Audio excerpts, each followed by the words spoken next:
யோவான் எழுதின சுவிசேஷம் 10ஆம் அதிகாரம். மெய்யாகவே மெய்யாகவே நான் உங்களுக்கு சொல்லுகிறேன், ஆட்டு தொழுவத்துக்குள் வாசல் வழியாய் பிரவேசியாமல் வேறு வழியாய் ஏறுகிறவன் கள்ளனும் கொள்ளைக்காரனுமாயிருக்கிறான்.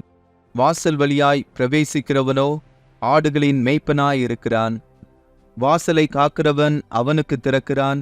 ஆடுகளும் அவன் சத்தத்துக்கு செவி கொடுக்கிறது. அவன் தன்னுடைய ஆடுகளை பேர் சொல்லி கூப்பிட்டு அவைகளை வெளியே நடத்தி கொண்டு போகிறான். அவன் தன்னுடைய ஆடுகளை வெளியே விட்ட பின்பு அவைகளுக்கு முன்பாக நடந்து போகிறான். ஆடுகள் அவன் சத்தத்தை அறிந்திருக்கிறபடியினால் அவனுக்கு பின் செல்லுகிறது. அந்நியருடைய சத்தத்தை அறியாதபடியினால் அவைகள் அந்நியனுக்கு பின் செல்லாமல் அவனை விட்டோடி போகும் என்றார். இந்த உவமையை இயேசு அவர்களுடனே சொன்னார். அவர்களோ அவர் சொன்னவைகளின் கருத்தை அறியவில்லை. ஆதலால் இயேசு மறுபடியும் அவர்களை நோக்கி, நானே ஆடுகளுக்கு வாசல் என்று மெய்யாகவே மெய்யாகவே உங்களுக்கு சொல்லுகிறேன். எனக்கு முன்னே வந்தவர்கள் எல்லாரும் கள்ளரும் கொள்ளைக்காரருமாயிருக்கிறார்கள். ஆடுகள் அவர்களுக்கு செவி கொடுக்கவில்லை. நானே வாசல். என் வழியாய் ஒருவன் உட்பிரவேசித்தால் அவன் இரட்சிக்கப்படுவான். அவன் உள்ளும் புறம்பும் சென்று மேய்ச்சலை கண்டடைவான். திருடன் திருடவும் கொல்லவும் அழிக்கவும் வருகிறானே அன்றி வேறொன்றுக்கும் வரான். நானோ அவைகளுக்கு ஜீவன் உண்டாயிருக்கவும் அது பரிபூரணப்படவும் வந்தேன். நானே நல்ல மேய்ப்பன். நல்ல மேய்ப்பன் ஆடுகளுக்காக தன் ஜீவனை கொடுக்கிறான். மேய்ப்பனாயிராதவனும் ஆடுகள் தனக்கு சொந்தமல்லாதவனுமான கூலியாள் ஓனாய் வருகிறதைக் கண்டு ஆடுகளை விட்டு ஓடிப்போகிறான். அப்பொழுது ஓனாய் ஆடுகளை பீறி அவைகளை சிதறடிக்கும். கூலியாள் கூலிக்காக வேலை செய்கிறவனாகையால் ஓடிப்போகிறான். ஆடுகளுக்காக அவன் கவலைப்படான். நானே நல்ல மேய்ப்பன். பிதா என்னை அறிந்திருக்கிறது போலவும் நான் பிதாவை அறிந்திருக்கிறது போலவும் நான் என்னுடையவைகளை அறிந்தும் என்னுடையவைகளால் அறியப்பட்டும் இருக்கிறேன். ஆடுகளுக்காக என் ஜீவனையும் கொடுக்கிறேன்.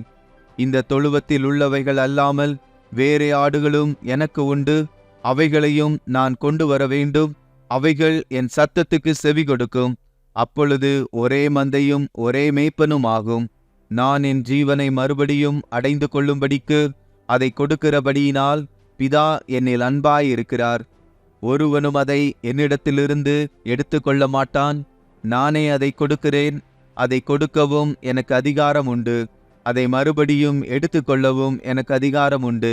இந்த கட்டளையை என் பிதாவினிடத்தில் பெற்றுக்கொண்டேன் என்றார். இந்த வசனங்களின் நிமித்தம் யூதருக்குள்ளே மறுபடியும் பிரிவினை உண்டாயிற்று. அவர்களில் அநேகர், இவன் பிசாசு பிடித்தவன், பைத்தியக்காரன், ஏன் இவனுக்கு செவி கொடுக்கிறீர்கள் என்றார்கள். வேறே சிலர், இவைகள் பிசாசு பிடித்தவனுடைய வசனங்கள் அல்லவே, குருடருடைய கண்களை பிசாசு திறக்கக்கூடுமா என்றார்கள்.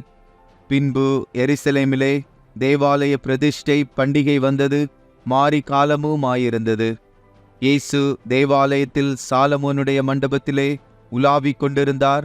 அப்பொழுது யூதர்கள் அவரை சூழ்ந்து கொண்டு, எதுவரைக்கும் எங்கள் ஆத்துமாவுக்கு சந்தேகம் உண்டாக்குகிறீர்?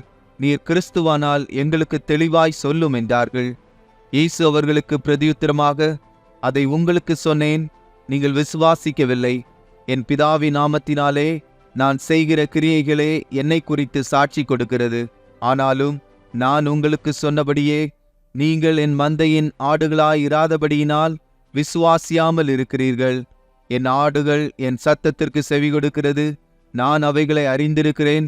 அவைகள் எனக்கு பின் செல்லுகிறது. நான் அவைகளுக்கு நித்திய ஜீவனை கொடுக்கிறேன். அவைகள் ஒரு காலும் கெட்டுப்போவதில்லை. ஒருவனும் அவைகளை என் கையிலிருந்து பறித்து கொள்ளுவதும் இல்லை. அவைகளை எனக்கு தந்த என் பிதா எல்லாரிலும் பெரியவராயிருக்கிறார். அவைகளை என் பிதாவின் கையிலிருந்து பறித்து கொள்ள ஒருவனாலும் கூடாது. நானும் பிதாவும் ஒன்றாயிருக்கிறோம் என்றார்.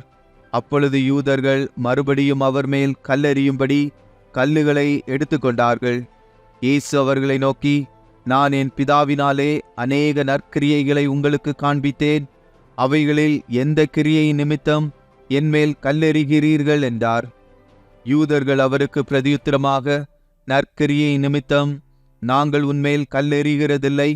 நீ மனுஷனாயிருக்க உன்னை தேவன் என்று சொல்லி இவ்விதமாக தேவ தூஷணம் சொல்லுகிறபடியினால் உன்மேல் கல்லெறிகிறோம் என்றார்கள்.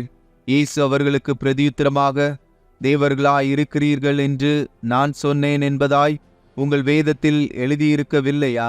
தேவ வசனத்தை பெற்றுக்கொண்டவர்களை தேவர்கள் என்று அவர் சொல்லியிருக்க, வேத வாக்கியமும் தவறாததாயிருக்க, பிதாவினால் பரிசுத்தமாக்கப்பட்டும் உலகத்தில் அனுப்பப்பட்டும் இருக்கிற நான் என்னை தேவனுடைய குமாரன் என்று சொன்னதினாலே தேவ தூஷணம் சொன்னாய் என்று நீங்கள் சொல்லலாமா? என் பிதாவின் கிரியைகளை நான் செய்யாதிருந்தால் நீங்கள் என்னை விசுவாசிக்க வேண்டியதில்லை. செய்தேனேயானால் நீங்கள் என்னை விசுவாசியாதிருந்தாலும் பிதா என்னிலும் நான் அவரிலும் இருக்கிறதை நீங்கள் அறிந்து விசுவாசிக்கும்படி அந்த கிரியைகளை விசுவாசியுங்கள் என்றார். இது நிமித்தம் அவர்கள் மறுபடியும் அவரை பிடிக்க தேடினார்கள். அவரோ அவர்கள் கைக்கு தப்பி யோர்தானுக்கு அக்கறையிலே முன்னே யோவான் ஞானஸ்நானம் கொடுத்து கொண்டிருந்த இடத்துக்கு திரும்பி போய் அங்கே தங்கினார். அநேகர் அவரிடத்தில் வந்து, யோவான் ஒரு அற்புதத்தையும் செய்யவில்லை, ஆகிலும் இவரை குறித்து யோவான் சொன்னதெல்லாம் மெய்யாயிருக்கிறது என்றார்கள். அவ்விடத்திலே அநேகர் அவரிடத்தில் விசுவாசமுள்ளவர்களானார்கள்.